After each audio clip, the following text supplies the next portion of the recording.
Pendant des années, la Commission a répété aux États qu'il fallait couper dans les soins de santé. Aujourd'hui, on voit les résultats. Il y a un manque de lits, il y a un manque d'hôpitaux, il y a un manque de masques, d'équipements, de respirateurs, etc. C'est une conséquence directe de politique européenne.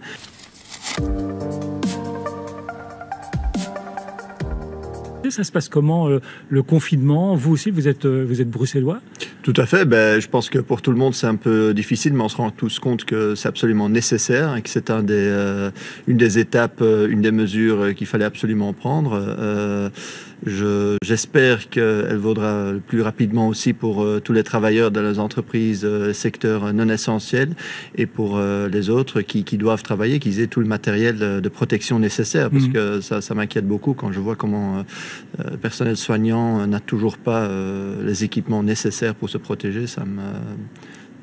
Je trouve ça pas normal. Alors, vous êtes intervenu ici il y a une dizaine de jours en séance plénière du Parlement européen. Vous vous êtes adressé à Ursula von der Leyen et vous lui avez demandé de s'excuser. S'excuser pourquoi ? Pour des années d'austérité, c'est-à-dire pendant des années, la Commission a répété aux États qu'il fallait couper dans les soins de santé, qu'il fallait les rendre durables, qu'il fallait financièrement réduire les budgets, que les hôpitaux devaient fonctionner comme des entreprises, etc. Aujourd'hui, on voit les résultats. Il y a un manque de lits, il y a un manque d'hôpitaux, il y a un manque de masques, d'équipements, de respirateurs, etc. C'est une conséquence directe de politique européenne.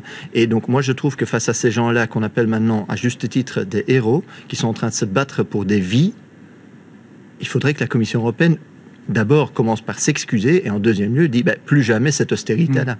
Mais alors, l'Europe a quand même pris des décisions très fortes, notamment l'abandon du pacte de stabilité, en tout cas sa mise au frigo, ce fameux pacte qui oblige les États à ne pas s'endetter de trop. Aujourd'hui, Bruxelles dit vous pouvez dépenser ce que vous voulez.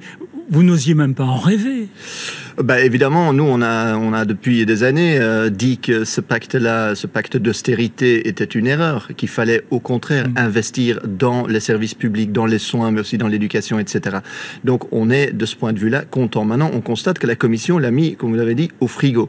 C'est-à-dire, et Didier Reynders l'a déjà dit dans une interview, c'est que l'idée, c'est que de dépenser maintenant et de resserrer la ceinture après. Ça veut dire que cette crise-ci, comme on l'a fait avec la crise bancaire, la crise sanitaire aussi, on va essayer de la faire payer aux travailleurs en disant, voilà, maintenant on a dépensé, c'est de nouveau aux travailleurs de payer. Donc ça serait vraiment malsain. Donc ça, c'est un peu votre crainte, c'est que ce soit les citoyens qui payent la note au final. Mais bien sûr, on le voit déjà maintenant dans le discours de certains partis qui commencent à dire il faudra travailler plus longtemps, il y aura une facture à payer, etc. Et là, je pense qu'il faut être très clair, c'est que les travailleurs ont payé la crise bancaire. Ce ne sera pas aux travailleurs de payer la crise sanitaire. Cette fois-ci, il faudra aller chercher l'argent chez les banques, chez les sociétés financières et d'investissement qui, elles, se sont enrichies lors de la crise bancaire. Il faut quand même le dire. Aujourd'hui, je pense que c'est à eux de payer et non pas de nouveau aux citoyens, aux travailleurs. Marc Botenga, devant vous, la bonne question, la mauvaise question, vous prenez laquelle? Je prends la mauvaise parce qu'elle est en rouge. Voilà. On vous reconnaît bien là. Et vous la lisez à haute voix. Voyons un peu. Le capitalisme, un pire virus que le corona.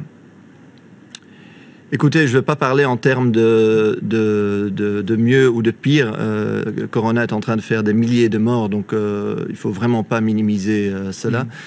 Mais je pense qu'on est, comme je le disais, face à un échec du capitalisme, un échec face à la protection des gens qui ont droit à une santé et qui ont, comme encore une fois le dit l'Organisation mondiale de la santé, il y a un droit à la santé. Un échec du capitalisme à développer des vaccins et à les mettre à disposition de tout le monde, un échec du capitalisme à fournir des tests en suffisance, tout simplement. Et finalement, on voit que cette crise du corona est aussi en train de révéler une crise économique profonde. Elle est en train de déclencher en fait une crise économique qui était présente et elle révèle, à mon avis, effectivement des failles énormes du système.